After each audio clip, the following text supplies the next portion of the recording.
அஸ்ஸலாமு அலைக்கும் வரஹ்மத்துல்லாஹி வபரகாத்துஹு. அன்பார்ந்த அனைத்து உறவுகளுக்கும் இனிய மதிய வணக்கம்.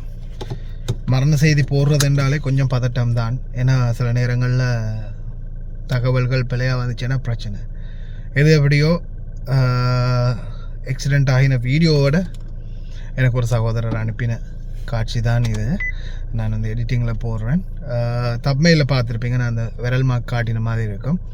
வீடியோ மறைச்சி தான் போட முடியும், யூடியூப்பில் அப்லோட் பண்ண முடியாது. அப்படியே வீதியை க்ரோஸ் பண்ணும்போது தான் இந்த சகோதரி உயிரிழந்திருக்கிறாங்க அப்படின்ற மாதிரி தகவல் சொல்லியிருக்கிறாங்க. இவங்களோட பேர் பார்த்திங்கன்னா மல்லிகா தேவயாலாகி இந்திராணி ஜெயசிங்க ரிதிகம். 2025 தான் இந்த பாஸ்போர்ட்டை புதுப்பிச்சிருக்கிறாங்க. 2035 வரைக்கும் பாஸ்போர்ட் இருக்குது. ரிதிகமையை சேர்ந்தவங்க இந்த சகோதரி. இவங்களுடைய உடல் பார்த்திங்கன்னா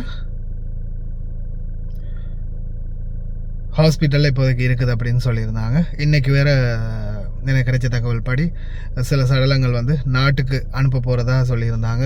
கிட்டத்தட்ட 4க்கும் அதிகமான அல்லது 4 உடல்கள் இன்றைக்கி நாட்டுக்கு போகுது, இலங்கையர்களுடைய அப்படின்ற ஒரு தகவல் கிடைச்சிது. இவங்க ரோடு க்ரோஸ் பண்ண போன டைமில் தான் உயிரிழந்திருக்கிறாங்க அப்படின்றது தான் கிடைத்த தகவல். සල්මියාවල ලංකාවේ ලේඩි කෙනෙක් ඇක්සිඩන්ට් වෙලා මිය ගිය முபாரக் ஹாஸ்பிட்டலுக்கு. முபாரக் ஹாஸ்பிட்டலில் நான் நினைக்கிறேன் இவங்களுடைய உடல் அசையுது சரியா.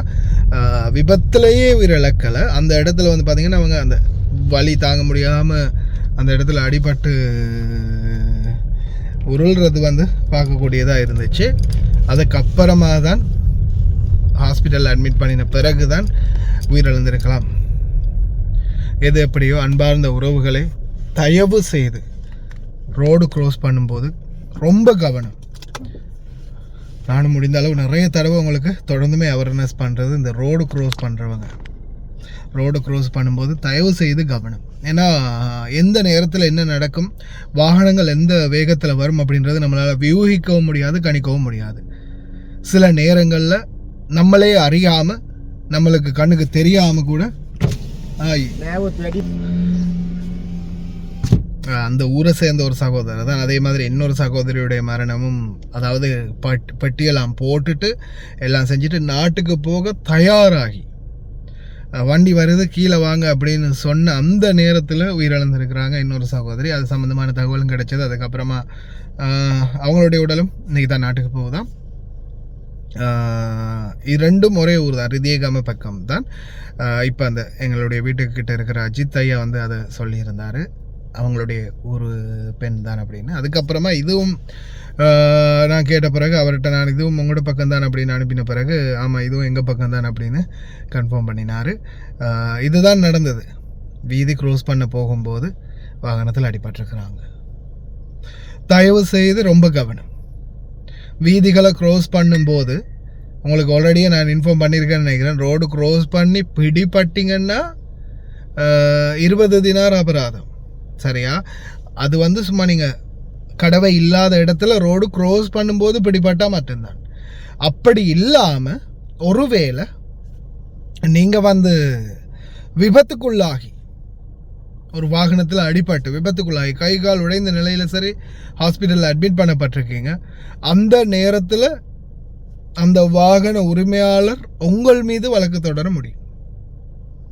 ஒருவேளை உங்களை காப்பாற்ற போய் அவர் வாகனத்திலே அடிபட்டீங்க, அவருடைய வண்டி வேறொரு வண்டியில் அடிபட்டுடுச்சு, இந்த மாதிரி ஏதாவது ஒரு விபத்து சம்பவங்கள் ஏற்பட்டால் அந்த நேரத்தில் அவங்க உங்களுக்கு எதிராக வழக்கு போடலாம்.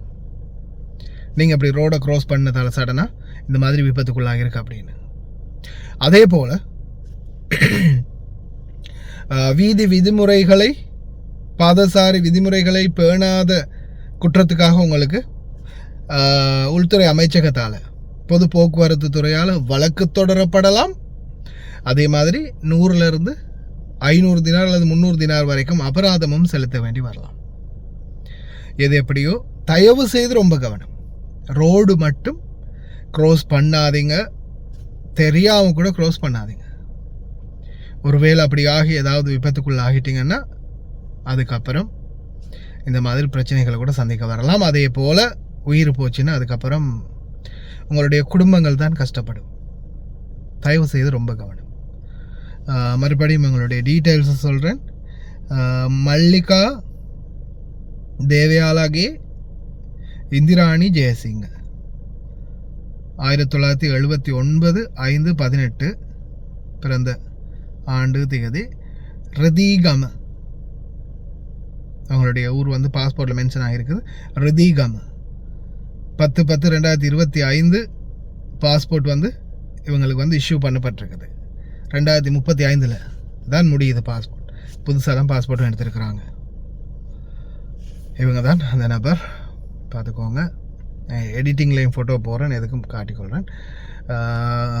தயவு செய்து ரொம்ப கவனம். மக்களை இன்னொரு முக்கியமான விடயத்தை சொல்ல மிஸ் பண்ணிட்டேன். அதில் முக்கியமான விடயம் என்னென்னா, சிலர் வந்து இந்த ரோடு க்ரோஸ் பண்ணுறதில்ல.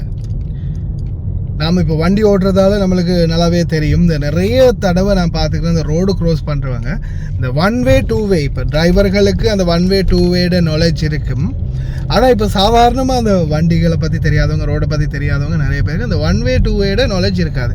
இப்போ நம்ம நாடுகளில் கூடுதலாக உள்ளூர் ஏரியாவாக இருக்கட்டும், ரோடுகளாக இருக்கட்டும், 2-way 2 பக்கமும் ரோட்டை பார்த்து கிடக்கணும். நம்மளுக்கு அம்மா அப்பா சொல்லி கொடுத்தது அது மாதிரி தானே. 2 பக்கம் ரோட்டை பார்த்து வாகனம் வருதான்னு பார்த்து கிடக்கணும். ஆனால் எல்லா இடங்கள்லையும் நீங்கள் 2 பக்கமும் பார்க்கக்கூடாது.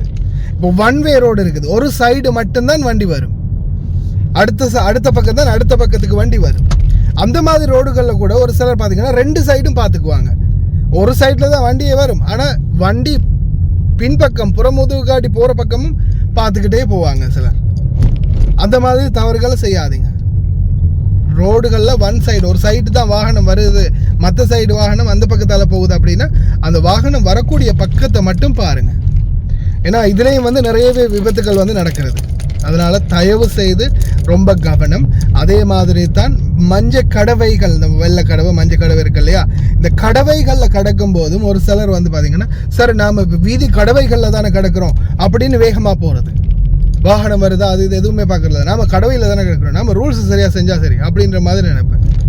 அப்படி இல்லை, கடவையிலேயே நிறைய விபத்துகள் நடந்திருக்கு. ஏன் அந்த மாதிரி சாதாரணமாக கடவையில் போகும்போது வாகனம் உடனே இப்படி அந்த சூப்பர்மேன் மேஜிக் மேன் மாதிரி உடனே சட்டனாக பிரேக் அடிச்சிடும் அப்படின்னு நினைப்பேன். அப்படி இல்லை, வண்டி வருதான்னு பார்க்கணும். அதே மாதிரி வண்டி வந்தாலும் சிலர் வந்து சமிங்கை தருவாங்க, வண்டிக்குள்ளே இருந்து ஹார்ன் அடிப்பாங்க, லைட் அடிப்பாங்க, ஹெட்லைட் அடிப்பாங்க, இல்லை கையால் சைகை காட்டுவாங்க போங்க அப்படின்னு. அப்படி யாராவது சைகை காட்டினா மட்டும் போங்க. அப்படி இல்லாத பட்சத்தில் கடவைகளில் போகும்போது கூட, வீதிகளை கடக்கும்போது வீதிக்குரிய அந்த கடவை கோடுகளில் நீங்கள் போனாலும் சரி, வண்டி வருதான்றதை உற்று நோக்கிக்கோங்க. தயவு செய்து ரொம்ப கவனம். அனைவரையும் எல்லாம் வல்ல இறைவன் பாதுகாக்கட்டும் இந்த விபத்துக்கள்லையும் மரணங்கள்லையும்.